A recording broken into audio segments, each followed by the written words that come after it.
Dave Stovlin here, and today we are talking geometric series. Let's start out with this first series, 1, 5, 25, 125, 625.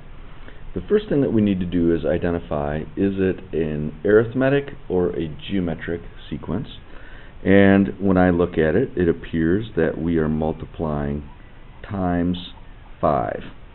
So we have a starting value equal to 1 and a common ratio equal to 5. So our first question says, write an explicit equation to describe the sequence of numbers. And so for geometric series, we would do the nth term is equal to the starting term times the common ratio to the n minus 1 exponent. The next thing that we have to do is write the series using summation notation. So in this case, we want to use the sigma, which stands for summation or add together, and our explicit equation is 1 times 5 to the n minus 1, and we want to start with the first term. So this is n, 1, 2, 3, 4, 5, and we want to end with the fifth term. The last question is to evaluate the series, which means to add up the numbers.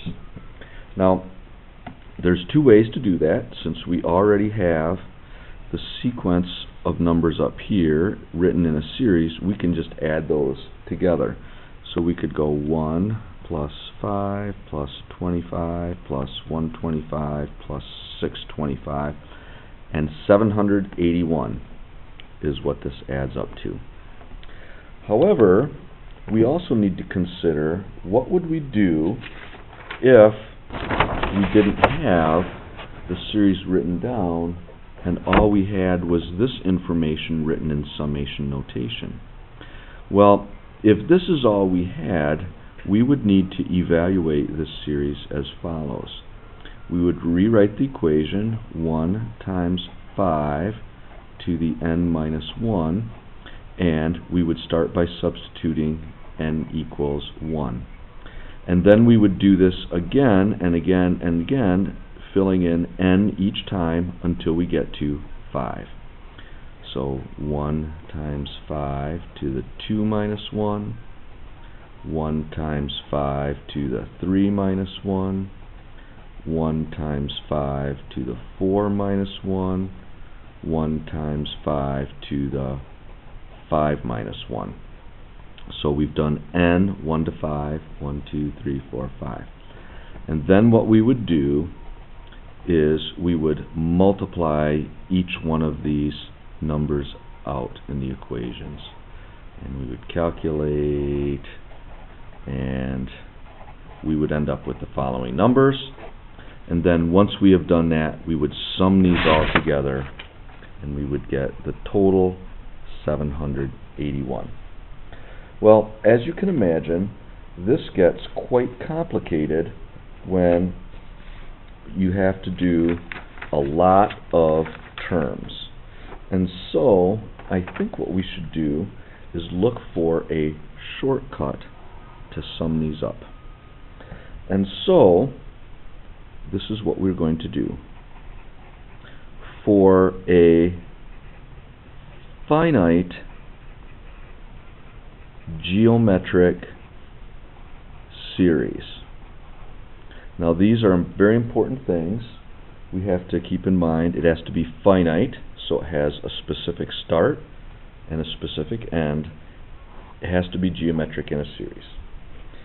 Given that, we know that the sum equals the following.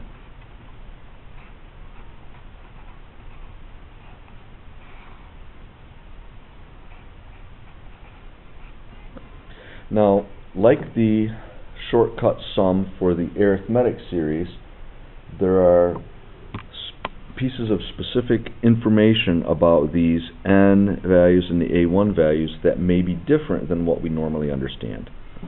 So let's describe them. This S stands for sum. This letter N, which is here, stands for the total number of terms to be added together.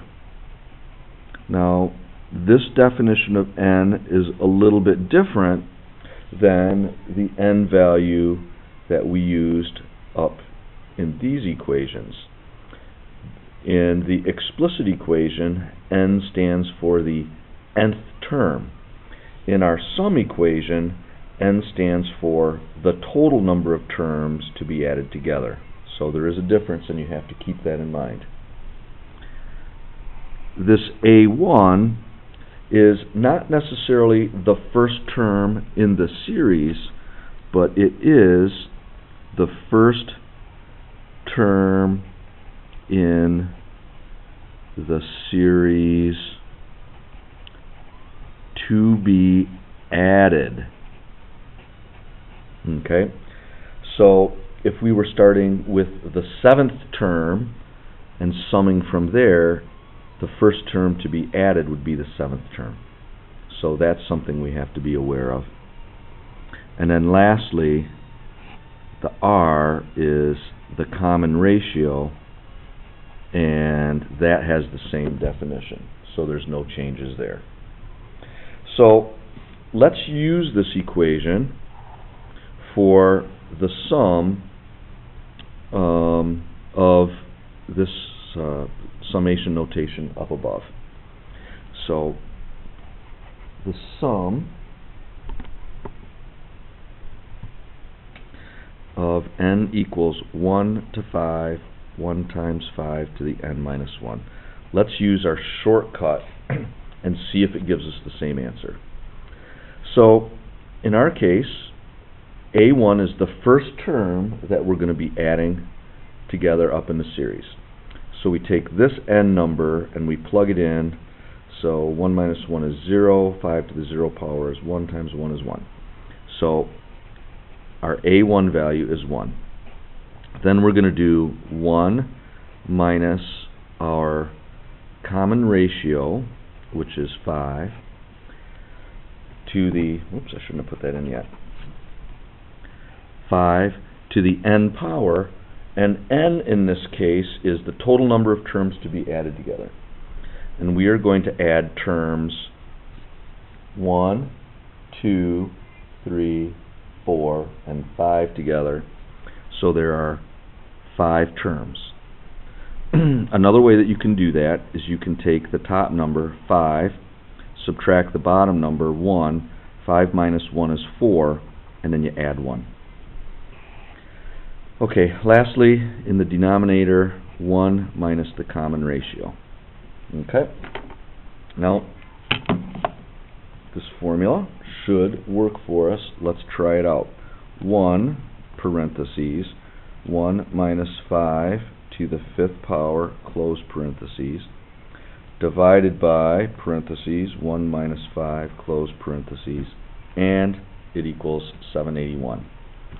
And so this shortcut formula helps us a lot when we have to add tons of terms.